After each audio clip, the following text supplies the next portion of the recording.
All right. Good evening, everyone. We're going to go ahead and get started. So my name is Amanda Gangwish, and I am the program manager here at Conservation Nebraska. So first, I'd just like to thank all of you for joining in this evening, spending some time with us. We're really excited today. So we have Jeff Kennedy with us. So Jeff is an arborist out of Gothenburg, Nebraska. He owns Kennedy Landscaping Services, which is also located out in Gothenburg. Today, he's going to be giving us a virtual tour of Ehmen Park and Arboretum, kind of walking us through there, giving us some background information, filling us in on things. Some housekeeping for you guys. As attendees, you're muted and your video shut off. So if you have any questions at any point for Jeff, feel free to type those into the chat box, or there's a Q&A function for you as well. We will get those read off and have Jeff answer those to the best of his ability at the end of his tour. So other than that, I am just going to hand things off to Jeff, and he will get us going.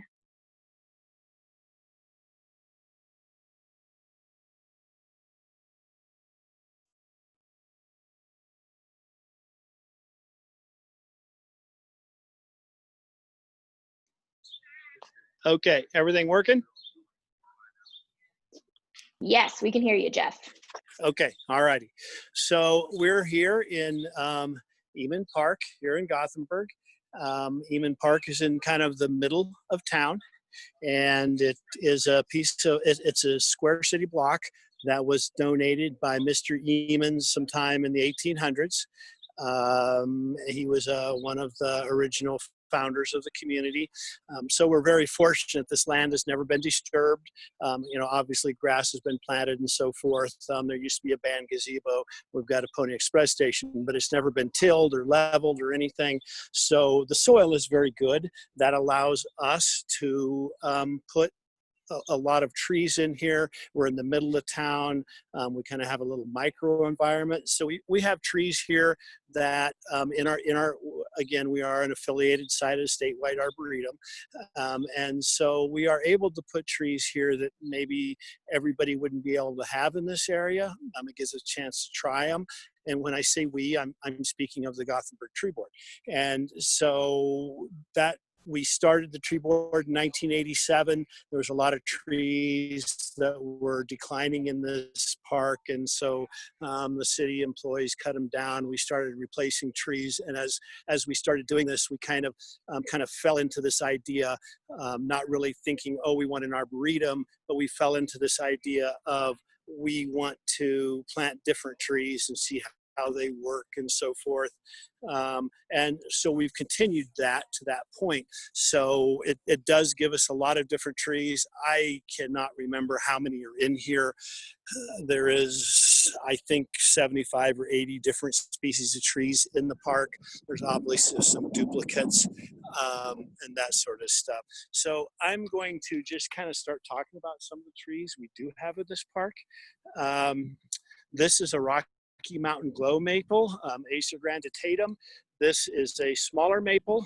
It's a western maple, and it does really well because of that. Being a western tree, it does well in our high pH soils, drought tolerant. It does get some really nice fall color. Now it is similar to a sugar maple, although it is not a sugar maple, but it would be Mother Nature's kind of way of having a sugar maple in the West, where things are a little tougher than where our true sugar maples are native. And it does get some nice fall color. It only gets about 25 feet tall, so it's maybe not the shade tree that some people would think of.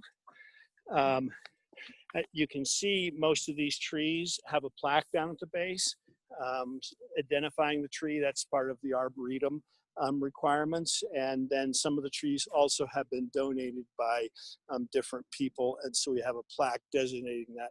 So this is a scarlet oak. Scarlet oak is in the red oak family, and you can see some dead branches in this tree. It's kind of struggled because even though this is very good soil, they get chlorotic here. So it's not something that I sell or that we continue to plant in the community, but we've treated this in a few times and it's still a nice tree. So over here, we've got an ash tree. We have some green ash in this park. There's like 6 or 7. We have a emerald ash borer plan, and that is to not treat any of these trees because they are really not very nice trees. This is one of the nicest trees in the park, and one of them that I am pretty proud of myself. I'm walking backwards so you can see this. This is a bur oak. So if people tell you, I don't want to plant an oak tree because they grow too slow. The bur is one of the slower growing oaks. And I can't remember exactly what year we planted this tree, but it was since we started the tree board, so it was after 1987. I just take a guess and say it was like 1990 or 89, 90, and that's a pretty nice tree. I'm looking at probably a 40-foot tree at least with 20-inch diameter probably. This particular tree was planted by us tree board members in the middle of a rainstorm. We had planted about 8 trees, and we had one left. It started to rain on us, and so we decided, what the heck, we're already wet, we might as well plant this tree.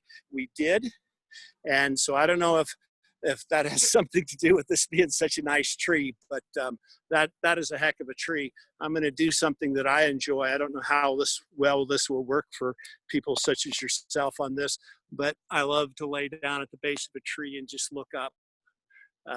So I'm standing, of course, but that's a pretty good view, and you can really see how massive this tree is in the amount of time that it's been planted. So again, I'm pretty proud of that tree. Because of the COVID-19, our parks are closed. So this present time, we have a couple of porta potties sitting here for the public because the Pony Express station is actually open. This is another scarlet oak. This one's done a little better than the others. I have treated it a few times, haven't had to for a number of years. Here we have a true sugar maple. You can see the kind of the cupping of the leaf possibly. I can see it here. It kind of looks like, gee, is this a tree that needs water? And that's just what sugar maples do. This is a Green Mountain sugar maple. That's the cultivar. This one, I'm going to guess, was planted between 15 and 20 years ago, and it's done pretty well. Again, we have pretty good soils and we're out of the wind, so it's done well. So we can see up here, it's hard. We've got so many trees in the park, it's really kind of hard to see the tree from a distance. So I'm hoping you folks can see that. This is a Kentucky coffee tree. It's a great tree. That tree, again, has probably been planted less than 20 years. Can have a little poor branching habit, and we didn't prune this one like we should have when it was young. So we have the split trunk, but it is not an included bark. So I feel comfortable with the way it's growing. These are legumes. The story behind the Kentucky coffee tree is that when settlers went west across the Appalachians from the coastal regions, then they got to the other side of the Appalachians and they, of course, ran out of coffee probably pretty quickly. And so those people that really need that caffeine and are inclined to have that, then they ground up the female trees will have a pod like a honey locust. Again, it's a legume. And they split the pods open, took the seeds out. It's a seed, a big brown seed, at least an inch in length and width.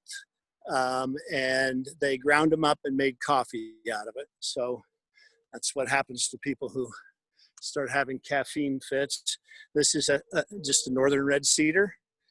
Obviously, it's a tree that's been in the park for a lot of years. A lot of people don't like cedars. Obviously, if you're a rancher and have pasture, maybe you don't like cedars. There's a lot of beauty in this tree. The bark is just, a lot of times people don't see cedars get this big, and they're not limbed up like this tree, but this bark is just absolutely beautiful on this tree. So even a tree that some people maybe cuss and don't care for, looks pretty good. Over this way, we have a American elm. We have some American elms in the park, some old American elms. That one's very large, very majestic. Obviously hasn't had Dutch elm disease and looks pretty good. We haven't had much problem with Dutch elm disease in the last few years, so we're hoping we continue with that luck. Some older hackberries over this way.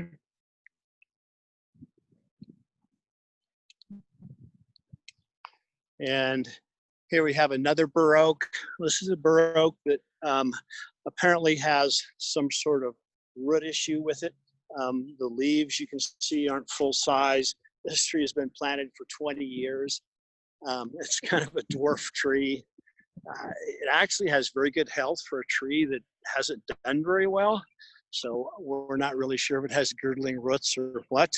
It's kind of interesting. Looks more like a little red bud rather than a bur oak tree. But again, it's healthy looking. So we leave it here and it continues to grow and serves a purpose. More large American elms.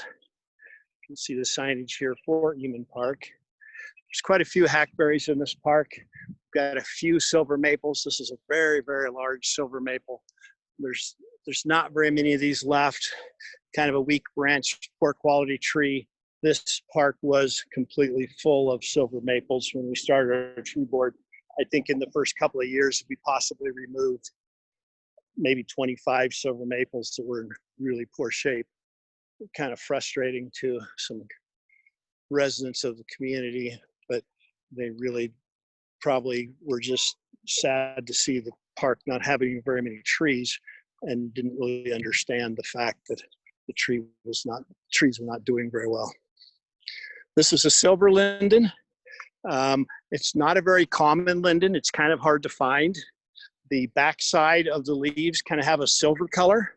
So in a larger tree that the sun shines on, that there's a little bit of a breeze, those leaves kind of shimmer, kind of gives it a really nice look. This tree is native to Eastern Europe and Western Asia. A little harder to establish, and I believe that may have something to do with why it's not as common in the nursery business, but it is a nice tree if you can find one. One thing to think about is, I don't know this is a fact, but the bottom side of the leaves and why it has a silver color to it are due to some hairs on the bottom side. I don't think they're actually called hairs, but that's what I'm going to call them for lack of knowledge. But I believe there is conversations that leads the tree to be less susceptible to Japanese beetle damage, and Japanese beetle, especially in the eastern part of the state of Nebraska. It is present here in Dawson County. I've never found it myself, but Dawson County is listed as a county that has Japanese beetle. In the eastern part of the state, Omaha and Lincoln, I know they have quite a bit of trouble with the Japanese beetle. So there are some lindens that are supposed to be less susceptible, because lindens are very palatable, and the Japanese beetle really prefers lindens a lot, and they cannot be treated with imidacloprid because that is hard on bees, and bees are really good pollinators. So if you have a linden in the eastern part of the state, there's a good chance you could now have or will have Japanese beetle damage. So if this is a tree that doesn't get that, it's probably something to look at. This is another silver linden that is a little bit bigger. It kind of has not a very good trunk situation, and we weren't sure how long it's going to last, but you can see the sunlight hitting some of those leaves up there, and kind of what I was speaking of earlier. So we planted another one over here, wondering how long this one would last, probably.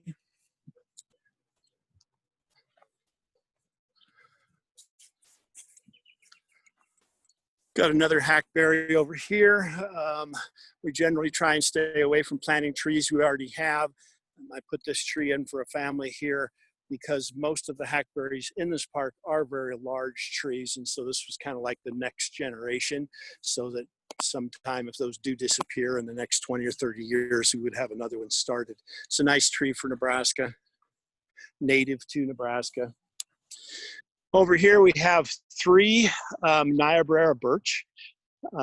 These were planted earlier this year by our city crew, and they were looking for things to do during COVID-19 when they were kind of having to be a little more careful earlier. And so this is something that got a couple of city employees who really enjoy this kind of stuff.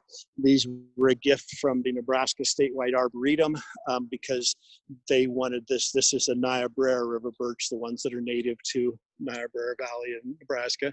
And they wanted us to have these trees in our park.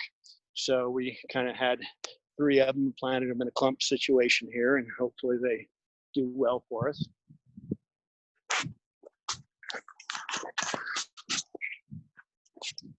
This is a Tatarian maple, kind of interesting little trees, also Western trees, similar to the Amur maple, only they don't get as chlorotic. Kind of a different type leaf, not really what you think of when you think of a maple. But they are nice little trees. They can do a lot of seeding, which some people don't care for. You can kind of see some of the samaras up there are starting to turn color. You can see a little hint of red. This particular one, the samaras do turn red. So in July, you have some interesting color. If you like that kind of thing, they kind of have a growing, they kind of grow rather, I don't know that you can see that up in there. These trees kind of have an awkward, is a good description of the way they grow, kind of haphazardly. So if you are a person who likes things very neat and tidy, probably not a tree for you. If you like things kind of wild and gnarly, this would be a tree to consider.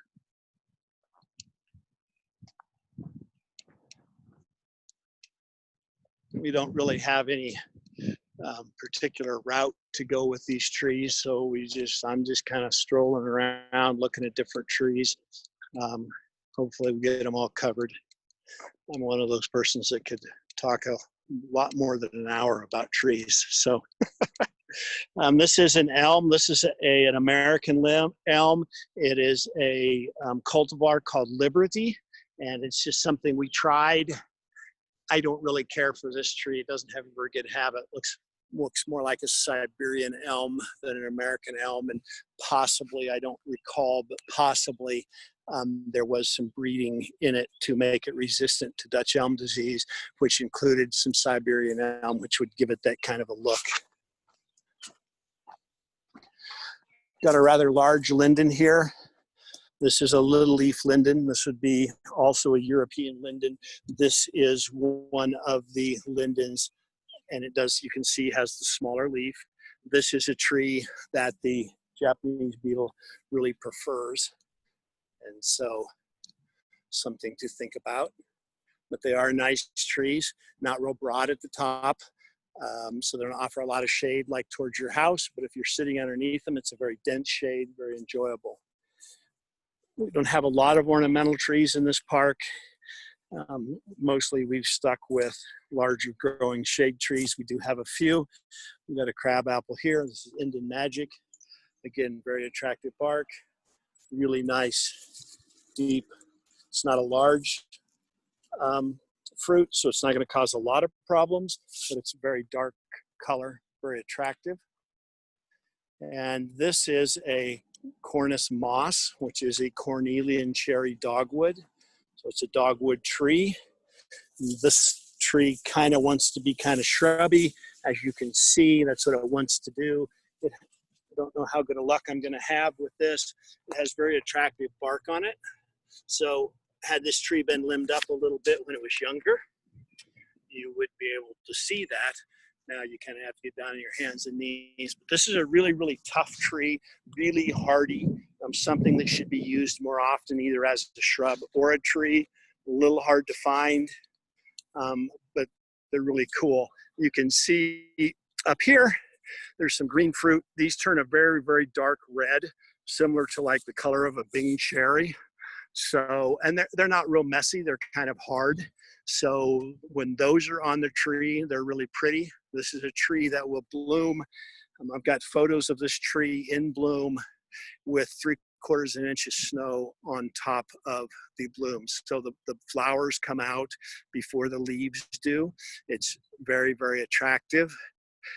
In March or beginning of April, there's not a lot of things blooming. So they're kind of smaller flowers.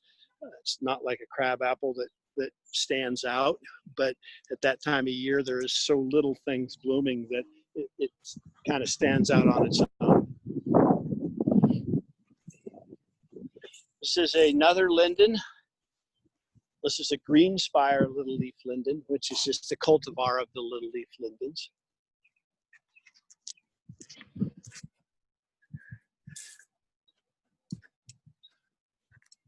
Over here, we have an American hornbeam. Interesting tree. It's got a nickname of musclewood. I don't know how well you can see that. It's kind of turn here a little bit. It's kind of got some muscly. You can see it in the bark. Kind of interesting growth. You can see it in these branches like that. So it has the nickname of musclewood. Does get some nice fall color. It's a tree that is probably better off in a protected area like this, is my understanding, but it is a nice tree. Got another linden here. You can see how some of these lindens grow. So we have a very, very large circle of mulch. Some people struggle with doing things like that. It's that much less you have to mow. That's kind of my theory on this. So this tree is so dense, as you can even see here by my feet. I mean, even where there isn't mulch, it's hard for the grass to grow anyway. So if we didn't have it mulched, the way this is low branched, we would have nothing but a mud hole anyway. So the mulching works really well for this tree, and from my standpoint, it looks very nice. Some homeowners have a tough time with that. Another Kentucky coffee tree. Oh, excuse me. This is a frontier elm. So this tree has actually done pretty well for us. I don't sell this anymore. It's probably a tree that would work better in eastern Nebraska rather than this far west. One year we had a frost in November, and we had not had a hard freeze before that, and we lost a very large amount of these frontier elms along with some other species of trees. So that's something to keep in mind. It does have red fall color, which a lot of customers, a lot of people want some color. They see these pictures of a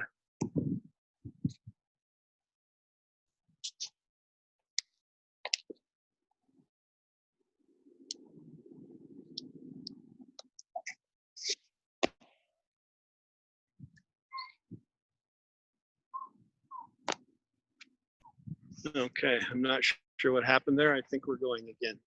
Sorry, everyone. People do like that color. They see the pictures of, Northeast in the fall, and they want some of those colors. I tell people it's better to plant a tree that's going to live in Nebraska than it is to try and get something with fall color. Probably better off picking some shrubs with fall color and leaving trees that are going to perform better. But this is a tree, if you live in an area to the east of here, would be worth trying if you want that. It has a deep maroon color to it. It's got a black oak here. This tree seems to be struggling. I'm going to guess it has some root issues. By the way, it's growing here on the top. Oaks want to have an atypical dominance and grow straight, and when they don't, that usually means there's a root issue down below. So it's trying to live. That's about all I can say about it. This is the Kentucky coffee. This is a tree that, again, we planted on the tree board. This tree was probably 6 foot tall and maybe had 1 6-inch branch on it. If you've ever seen a very small container style Kentucky coffee, they look more like a cane fishing pole than they do a tree. But again, this tree, here's a pod that's fallen out of this tree. Sometimes they're a little bigger than this, and they do turn a dark brown later on. So this is a female tree. I can see a few pods up in the tree. It may be hard for you to see those. Again, interesting, deeply furrowed bark. Very attractive. They do get bad crotches on them. We had to remove half the tree at one time 15 years ago because it had a bad crotch. So it's something to keep an eye on. If you plant one of these trees, you need to understand it will require some pruning. But again, very pretty bark, very cool tree. You can see the compound leaf, kind of like a honey locust, although they're much larger. Here are some fruit a little lower, we can see. So, I mean, you can look at that as something you got to pick up in your yard and complain, or you can look at it as decorations on the tree. It's always in the eye of the beholder. This is a chinkapin oak. This is a great tree. This is actually a tree I went into business about a little before 2000, and it was a tree that people with the Nebraska Statewide Arboretum, Nebraska Forest Service were talking about that needed to be used.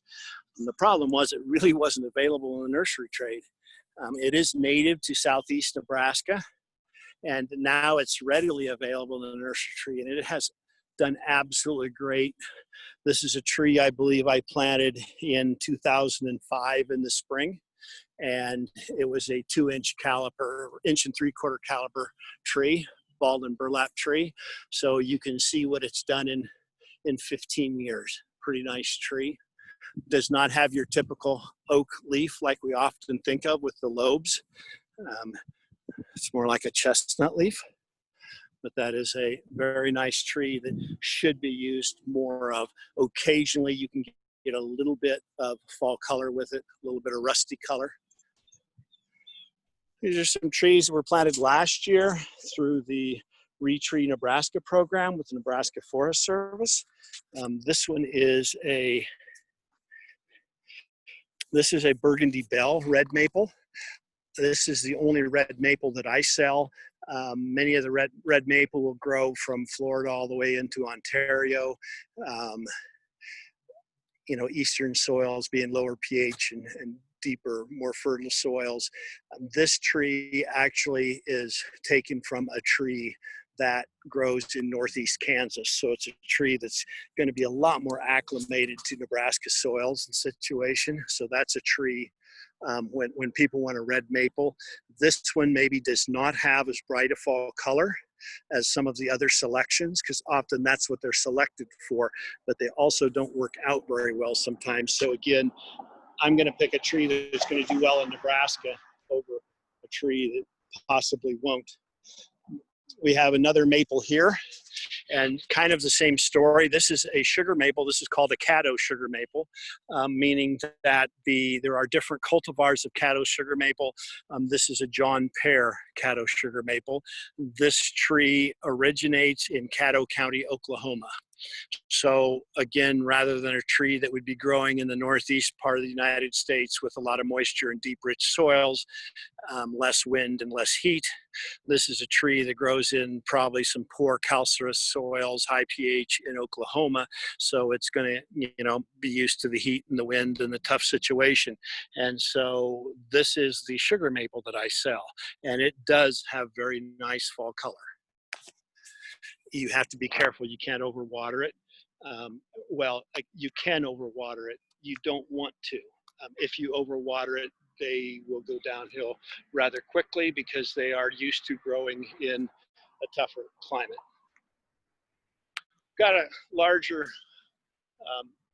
honey locust here. This is something that's been in the park for a number of years.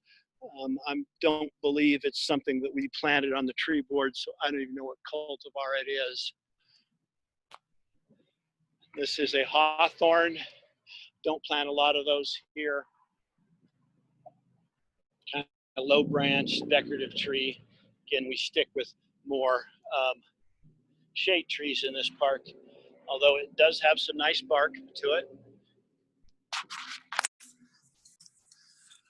This is a catalpa, and it's, fortunately for us today, it is in bloom right now. I think I can reach one of these branches. So I think a lot of people know what these are. People come to me and they call them the bean pods, because they have very long, sometimes even 18 inches in length. Again, people look at that as a mess. It's an interesting tree, kind of has a tropical look to it. Here's a leaf here that's very, very large. So, I mean, here's my hand, and I have fairly large hands, so we can see the size of that leaf. That's very large, kind of has that tropical look to it. And the flowers are just absolutely, just really, really fragrant, really nice smelling flowers. So to me, that's worth having some pods in your yard for. But again, it's the person who has to clean them up that decides that. But when many of the people I think that would complain about this tree have probably never got to enjoy smelling the fragrance of the flowers. This is a crimson spire oak. This is in the red oak family. It grows kind of upright and narrow for those kind of situations where someone is looking for that. Here we have a buckeye tree. This is an autumn splendor buckeye. I think it's a cross between an Ohio buckeye and a red buckeye, I believe. Compound leaf, very attractive. This is a pretty neat tree when it's in bloom. There's even a couple of buckeyes I see up there in it. This is a great pollinator tree. Sometimes the bumblebees really like these trees. Sometimes when these are in full bloom, if you stand against the tree and it'll have so many bees on it, you really can't hear anything other than the bees buzzing. That's kind of a neat little phenomenon. And this is a Shumard oak. The Shumard oak is in the red oak family. This one you can see has a little yellow to it. We've had a little bit of chlorosis. Some of the Shumards grow in some tough situations, and so this is one that maybe wasn't going to have the iron chlorosis problem and get as chlorotic, but we tried this species of tree and we still ended up with those kind of problems.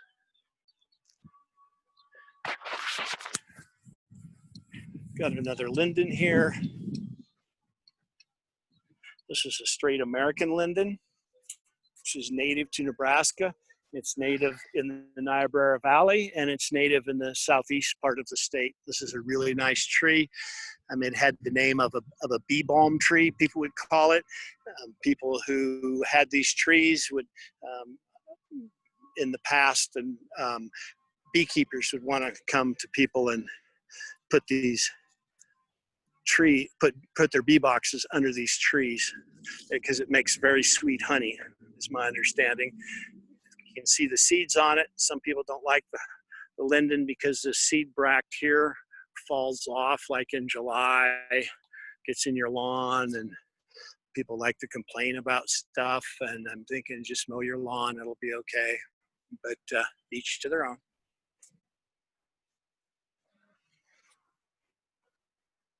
This is a red sunset red maple. So this is another red maple. This is one that is selected for the red color. It's done rather well here in this little nice micro environment and the soils we have here. Not growing very fast. As you can see, I don't know the date this was planted, but it probably wasn't planted much later than that bur oak I showed you at the beginning. And so that gives us an opportunity to think about how well the bur oak has grown, and you know, a lot of other trees that people might think would grow faster than a bur oak, not necessarily always the case. Another linden here. It's another American linden, nice tree. This is an English oak here, European tree. Grows a little faster than some of the other oaks. It's in the white oak family. So if you're looking for one that grows a little faster, this could be a choice for you.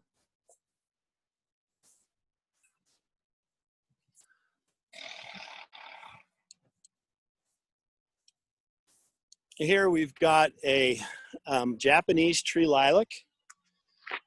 It is getting ready to bloom right now. Maybe it's finishing blooming, possibly.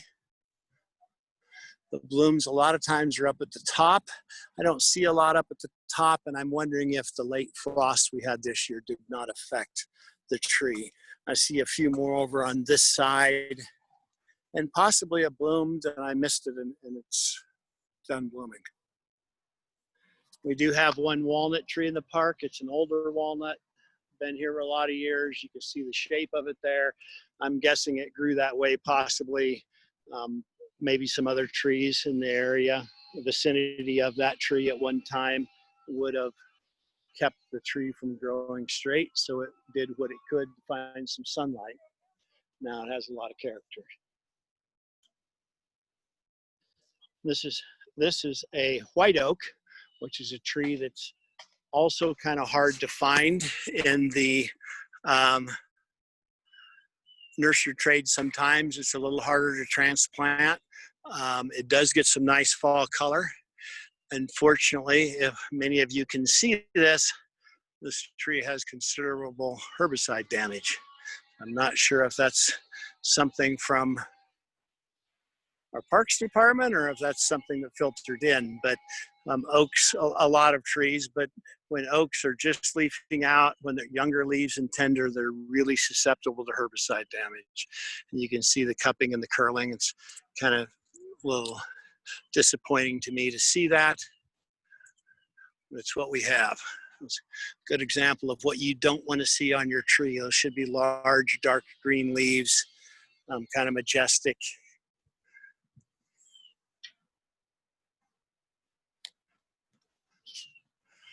Got another English oak here.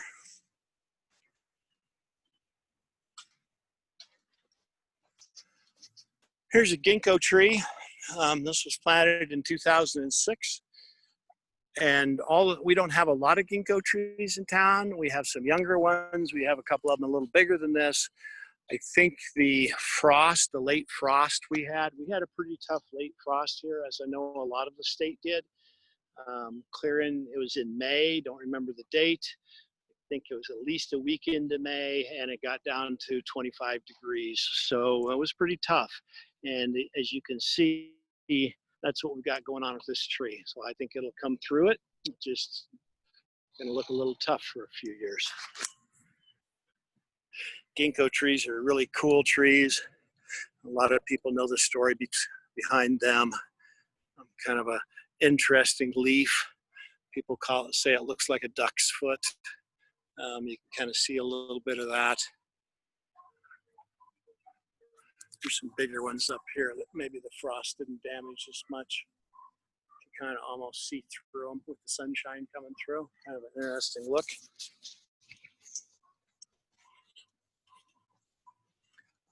Another large honey locust.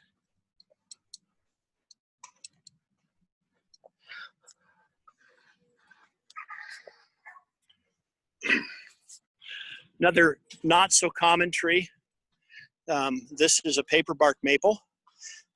Paperbark maples need kind of a secluded spot. They can be a little susceptible to chlorosis. I've seen that. They prefer to be in some dappled shade rather than full sun. So here we are with this tree receiving that in this park. You don't see a lot of peeling bark down at the base because everybody likes to come and touch it. And of course the bark ends up coming off. If we look up into the tree a little further, so people are familiar with paperbark birch. This is a paperbark maple. So you kind of have these rich cinnamon colors. Then when the bark starts to peel, you have a lighter color. It's really, really attractive. These trees can also have some nice fall color. It's a smaller growing maple, especially in Nebraska. Again, somewhat uncommon in a nursery trade, but if you have a spot for it, it's worth having. It is a slow growing tree.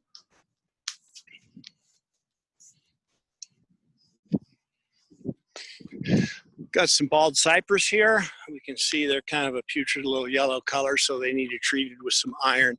Cypresses, bald cypress, are susceptible to iron chlorosis, and that's what we've got going on here. They are worth having, even if they need a little bit of care. Kind of have an interesting look to them here in Nebraska. These are a conifer. They're a deciduous conifer. As you get further south in the United States, they will retain their foliage through the season, I believe. We have a couple of conifers. One of them right here. Besides the bald cypress, we've got an Austrian pine here. This is a fastigate English oak. They are not as hardy as your typical English oak, so we don't see a lot of them out here. This one's been here for a number of years and actually has done pretty well. So when someone needs a narrow tree, this is again a white oak. We talked about the white oaks over on the other side of the park. Very nice, full leaves. Looks really good. Large leaves, can get some nice maroon fall color. This is a Maibi maple, a State Street maple. This is native to Asia. Has become a tree that's been planted a lot in the last few years. This is a Turkish filbert. It is kind of a pyramidal shaped tree. Looks similar to a linden. If you have lindens like moisture, they're not real drought tolerant. If you wanted the linden shape, but you were in a tougher spot, this Turkish filbert would be a good tree to have. This tree was actually donated to the park. They purchased a couple from Iowa. They're both in the horticulture industry and enjoy horticulture. About 5 or 6 years ago, they stopped as they drove down the interstate to look at the Pony Express station. Again, they like horticulture. They walked around and started seeing all these plaques, and somehow, I believe through the internet or something, they contacted me and said, that's so cool, we want to do that too. So they've got relatives in Colorado. The next time they were going from Iowa to Colorado, they stopped, and the couple and myself planted this tree on a Sunday afternoon. They wanted to be involved in planting it as well as paying for it. But it's kind of interesting how some people can curse trees and some people love them so much they want to stop in a community they've never been in before and donate a tree to the park because they like what they see. Kind of makes you feel good about what you've done a little bit on the tree board when you have people do things like that. Got a Norway maple. This is a rather large one, doing really well. We kind of struggle with Norway maples here sometimes. This one has done very well, even after we put the playground equipment in beside it, which obviously wasn't very good for it, but it's a decision we had to do. All the playground equipment was not safe, and so we made the choice, and this was the only spot for it. Got a large older hackberry here shading the playground equipment.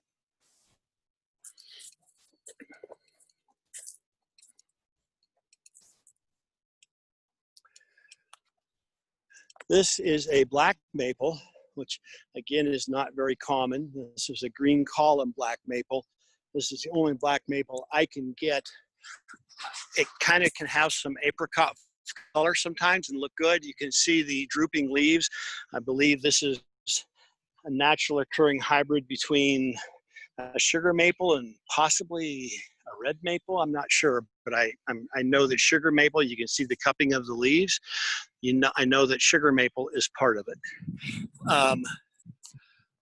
Growing kind of upright and narrow, it gets bad crotch angles, and so I've struggled with it in the landscape because we get awful high winds, of course, here in Nebraska, and kind of struggle with it.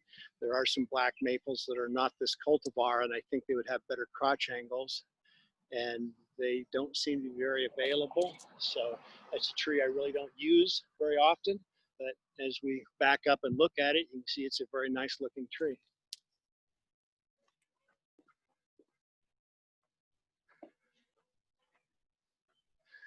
This is a tree that was recently planted. This is a June snow dogwood, which is another dogwood tree. This one was a little iffy out here. We had a large one planted here before. They're not the longest living tree in the world. I think it lived 25 or so years. They get canker real easy. This one seems to be, so we had to take it out and replaced it. When it blooms, you can see where the blooms were up on top. It's very, very attractive, creamy blooms when it gets to be a large tree. Kind of has the shape of a red bud or something like that. Kind of a umbrella shape to it. Kind of great over a patio or that kind of situation.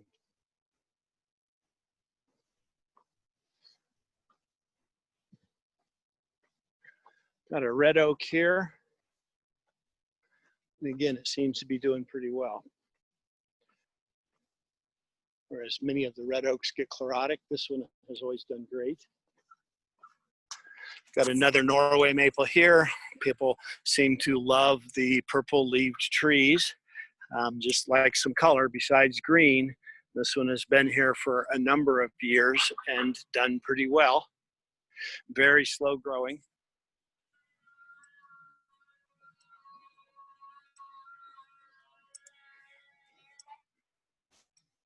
Here we've got another linden. Again, a large circle of mulch.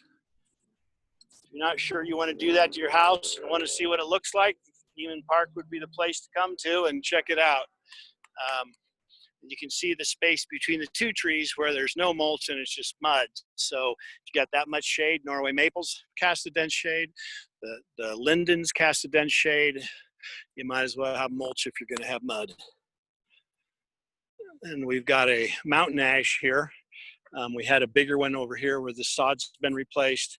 It lived about 20 years and died, and to me that's about how long mountain ashes live. This is an oak leaf mountain ash, and you can see by the shape of the leaf where it kind of picks up its name. So again, it's maybe not a tree that I prefer to plant a tree that's going to live longer than a mountain ash. But again, we have the Arboretum side here. We had the signage for it, and it gives people an opportunity to see what it looks like, and they can determine whether they want to have one or not. I had a shingle oak here that died. They can get a little chlorotic, so again, we put in a shingle oak. We've got some in town in some pretty tough spots that are doing very well, so we thought we'd put another one in this park. It does not have a typical oak leaf again. And what's interesting about this tree is it generally retains its leaves through the whole winter, and they don't come off until the new leaves start to push in the spring. So it's something that could act as a bit of a windbreak. Wildlife like birds like it because it gives them some protection in the wind or in a storm. And they're just that brown oak leaf color, so you have to like that. But it is something that's kind of interesting, where all the trees, or at least the deciduous trees, are generally naked in the wintertime. This is one that retains its leaves, so it kind of has an interesting look to it.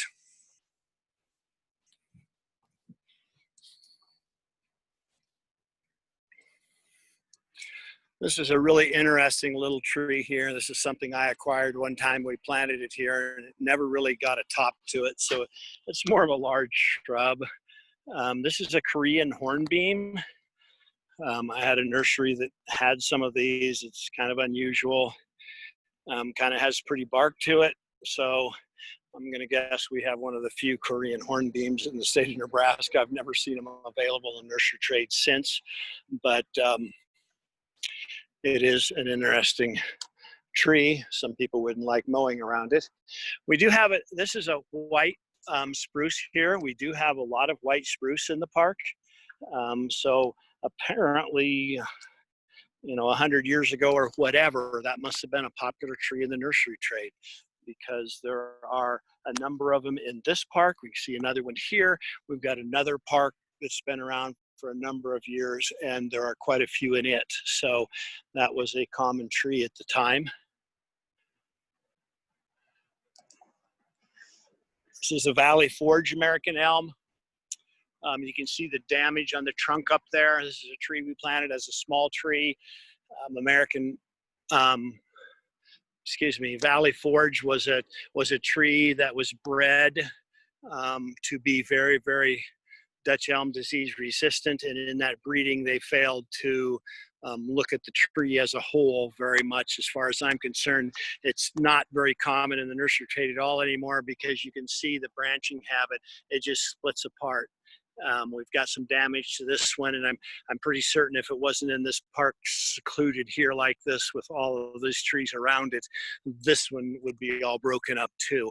So there are some other American elms that show a lot of Dutch elm disease resistance, and if that's what you want, I would suggest not planting Valley Forge. You can't prune it fast enough to keep up with it, and you end up with a tree that breaks apart in windstorms. Got a northern red oak here. Looks like I missed a tree along the street over here.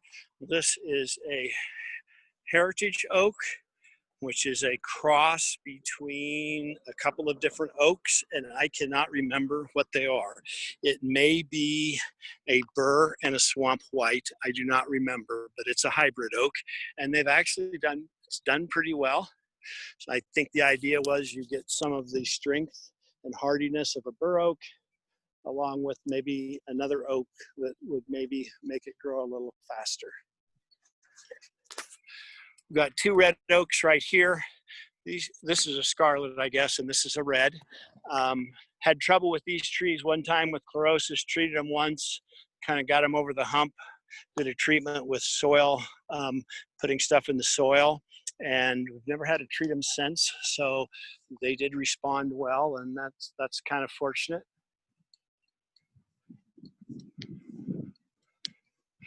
Another one of the large silver maples that's still remaining in the park.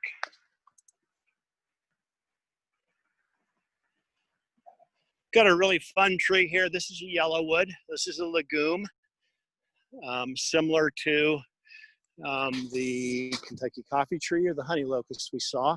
You can see the compound leaves on it. These are leftover fruit pods from last year.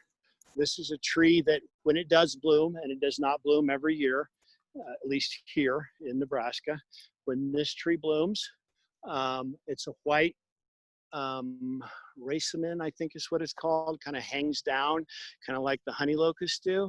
And it's really pretty. It happens in July or late June, so nothing else is blooming. So it's not super noticeable, but that time of year, there's not much else blooming as far as trees go in Nebraska. So it's kind of interesting. It kind of has a nice kind of vase shape to it. I think you can see that. Kind of, again, very smooth, muscly wood, kind of like the hornbeam that I called the muscle wood. You can see it gets really poor crotches, and that's just what they do. Every one of them does that, and they seem to do okay with it. You know, it's not like we have a lot of damage. I think this branch here broke a number of years ago in a storm, but this is a tree worth trying, probably a little protected, not something you want to plant out in the country, but certainly something to try if you live in a community with a bit of a microclimate. It's a nice tree, doesn't get really large, so if you're looking for a tree that is not going to get as big as a bur oak or a large maple, but you still want a shade tree, this is be a great tree for you. Probably should be utilized more often. Got another linden here, another little leaf linden.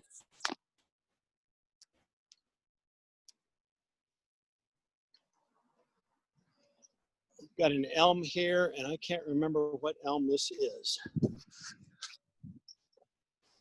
This is a emperor oak, sometimes called a Chinese or Japanese or Chinese empress oak. It's native to Asia, Eastern Asia. You can see very, very large leaves. Unfortunately, I'm seeing herbicide damage on this tree also. This tree did not produce acorns last year and does not always. When it does, it's a really, really interesting acorn, almost completely covered with the cup.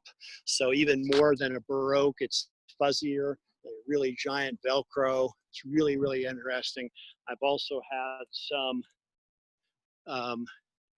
red fall color with it a couple of the years that it's been planted here. It's actually kind of a faster growing oak, really uncommon in the nursery trade. I've never been able to get it. I got 4 in one year and put one here in the park. I've never seen it since, and would like to have more of them, I guess, but not very common. I believe, for the most part, I've talked about most all of the trees. So I don't know where Well, we go to from here. we Oh, I have forgot a about couple one tree. questions. Just when I said that, this is a Shumard oak, or excuse me, this is a Shantung maple, Acer truncatum. This is a smaller growing maple, maybe 30 feet tall and 25 feet wide. It's native to Asia. We look at the leaves, you can kind of think of leaves that you see in some pictures of like maybe oriental art, either on pottery or artwork. You see that kind of like a Japanese maple. You see that small, delicate, pointed leaf. This is a tree that also is a little hard to find in the nursery trade, but it should be used more often, especially if you're looking for a maple that's not going to get really, really large. Sometimes it will have some rusty apricot orange fall color to it. So this is a great tree too. Now I'm going to say I think I've spoken about all the trees in the park. Okay. Well, we do have a couple questions, Jeff. Okay. So, Do you want to shut my video off? yeah, I can do that. Okay, because I've got to have the phone up to my ear to be able to hear you. No worries. Okay. So the first question, someone just asked what caloric means. Okay, I was wondering if that wasn't going to be a question when I. So chlorosis is a condition, and lots of things can cause it.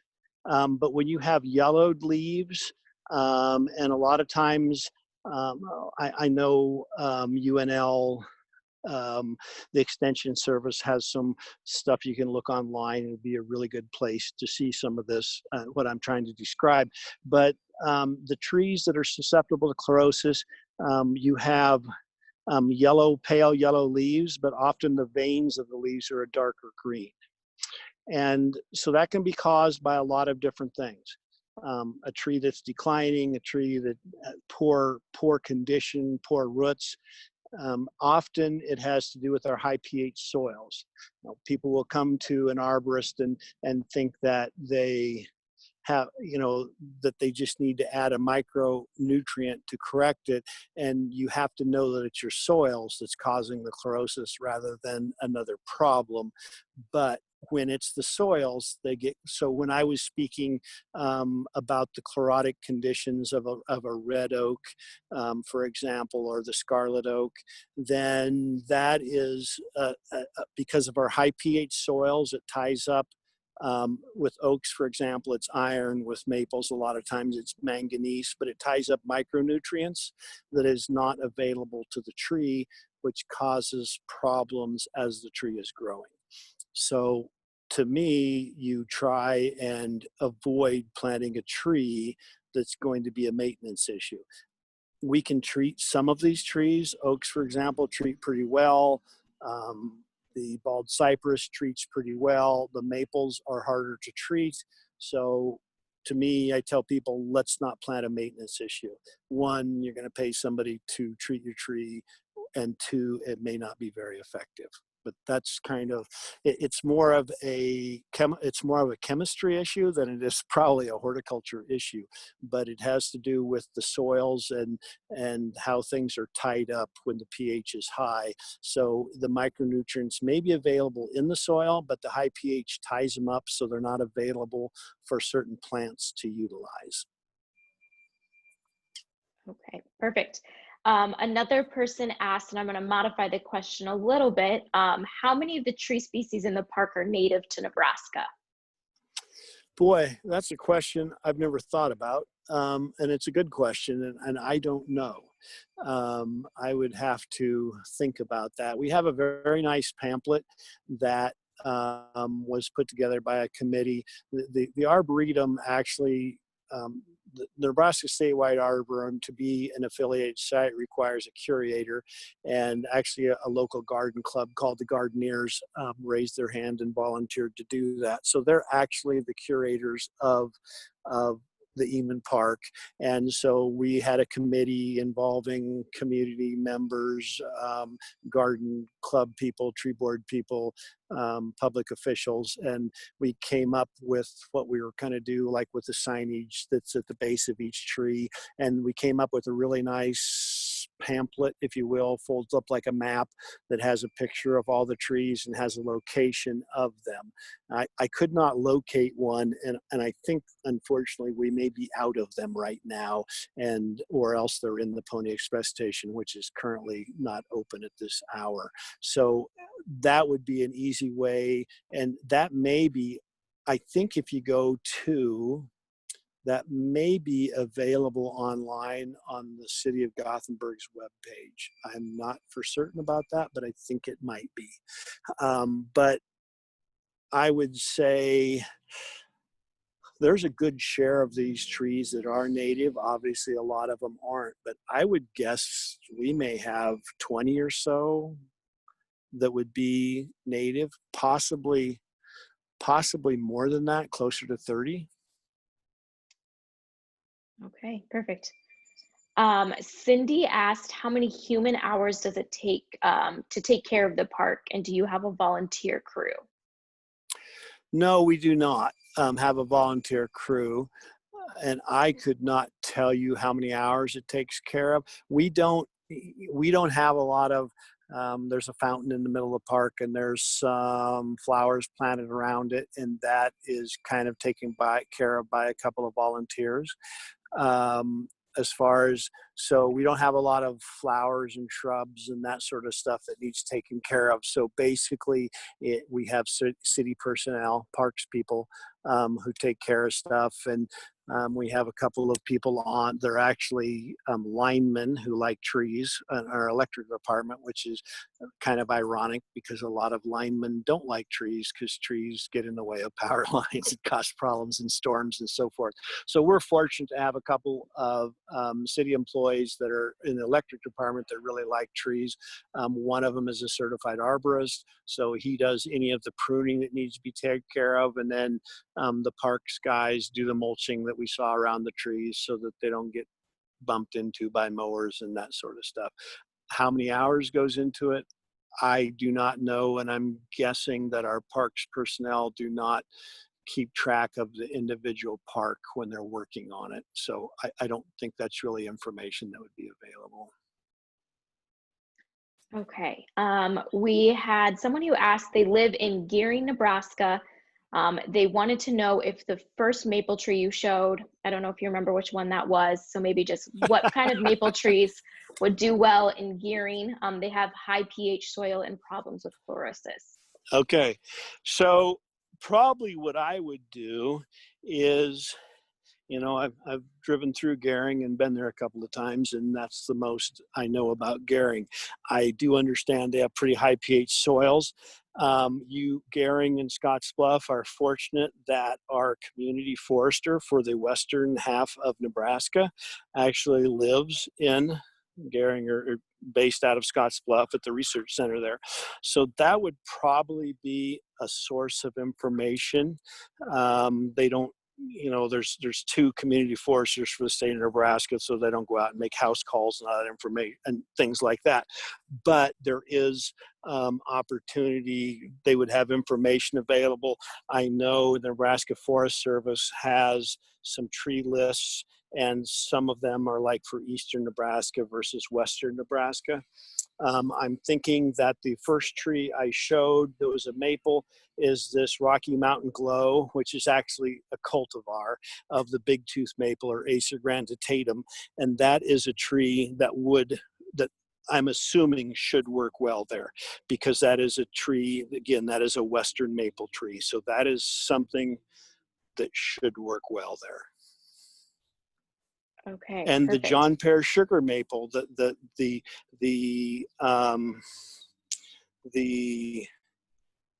Caddo sugar maples are worth a try there too. but I would probably talk to more of a local person, and certainly would try and email the community forester in that area and ask them if they have a list, or if there's some resources available, and maybe the local extension office would have some of that too. Okay, awesome. And then I just wanted to share for everyone still on the call, Carol, thank you, Carol, just put in the chat box a link to the population of public trees in Gothenburg from 2013. Oh, sure. So that's in the chat for people to click on and look at if they'd like. Jeff, another question that came in for you.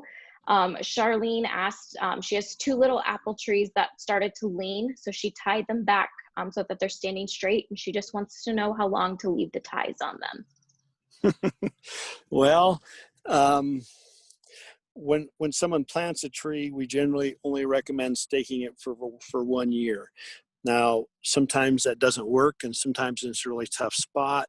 And it may have been a small container tree or a bare root tree, and that in a tough spot, so it ends up having to be longer. With the winds we had a week ago or 10 days ago, I have trees leaning that have been planted for 5 years. And so that's kind of an individual situation that I don't think I can answer on the phone. If it's loose in the ground, then you need to keep it staked long enough so the roots can grow out so it'll hold itself up. If it's just leaning, that's probably better than if it's loose in the ground and that's just from the wind being so strong and pushing it one direction. And maybe they could leave it staked for this year, and then as soon as the leaves fall off, take the tie off and see if it won't stand a little better. And then without any leaves on it, of course, when the wind blows, it wouldn't be so prone to leaning again. And apple trees are never going to be straight. I mean, they're apple trees. So thinking an apple tree is going to grow up straight like a maple or something is probably not going to happen anyway. Okay. Anne asked, do capella and or ginkgo trees grow well in the Gothenburg area? Yeah, we've got the catalpas, and they do well. And the ginkgo trees, we don't have very many of them, but they seem to do pretty well. They're very slow growing. I won't go into it on this call, but if someone would look it up, that's an ancient tree. It was growing millions of years ago. The same trees, or not. There is a tree that's 1 million years old that's living, but it's a relic tree, and so it's a really cool tree to have. And again, they like to have consistent moisture, so it's not a drought tolerant tree you're going to shove out in the middle of out in the country and maybe in an unirrigated lawn. But if you have a good spot for a ginkgo tree, that's a great tree to have. Just have to expect it to grow slow. Perfect. Okay, just a couple more questions. So Jim just wants to know if the Japanese beetle is in the Gothenburg area or in that part of the state. I have not seen it. It is listed with the Nebraska Department of Agriculture. The Plant Protection Bureau is who I deal with. Like, they inspect my nursery and that sort of stuff and keep track of things. They list Dawson County as a county that has Japanese beetle. I have never seen it here, so they've probably just found it, and they do trapping and that sort of stuff to monitor things, so they probably found it. And so it is or has been here. It is not a pest that we have to deal with right now, but apparently the State Department of Agriculture has found it in Dawson County somewhere. Okay, and then the last question we have, Evelyn just wants to know if they were interested in buying one of the trees or a tree similar to the ones they saw today, where could they go to get those? Well, I mean, I would start with a nursery, and, probably a nursery that, I guess I like independent or privately owned nurseries where you don't have someone from out of state probably telling you which items you should sell because they got a deal on them, a quantity of them or something like that. And, you know, if you're not sure that your local nurseryman really has a lot of knowledge, then I would probably start with information from the Nebraska Forest Service or statewide arboretum. But other than that, go to a local nursery and you can at least feel the people out and see what kind of knowledge they have and if you're comfortable with them. But that's probably the first place to go. Okay, perfect. Well, thank you so much for all of your time, Jeff, for all the information. Hopefully someday here in the near future, we can all meet in person and get to see those trees in real life Yeah, and experience all yeah, of and that. I think I said a little bit at the beginning, but you know, um, Gothenburg being along I-80 is a great opportunity for probably a lot of people watching and listening in today. You know, it gets traveled a lot, so if you are going down I-80 sometime, you need a pit stop, stretch your legs, whatever. We have the Pony Express station here that's pretty interesting in this park. And you know, it's a great opportunity to walk around and look at the trees they talked about today if you can spare an hour or whatever to pull into town. And I think you would really enjoy it. We get a lot of compliments on this park. I kind of wish that we had 2 square blocks instead of 1 square block, because we basically have to wait for something to happen to a tree before we can plant another one, because we've ran out of space to plant trees. But I think any of the viewers or people, you know, listening in today would probably enjoy, if they enjoy trees enough that they were interested in this thing we did this evening. I think they would really enjoy stopping in and looking at some of these trees. Yes, absolutely. Absolutely. Well, I appreciate your time, Jeff. Appreciate everyone who hopped on and joined us today. We're getting lots of thank yous in the comments, Jeff, that it was a great tour. So I just appreciate everyone's time. You guys enjoy the rest of your evening. And hopefully we can all get out to Gothenburg here soon and see all those trees in real life. Okay, thank you very much.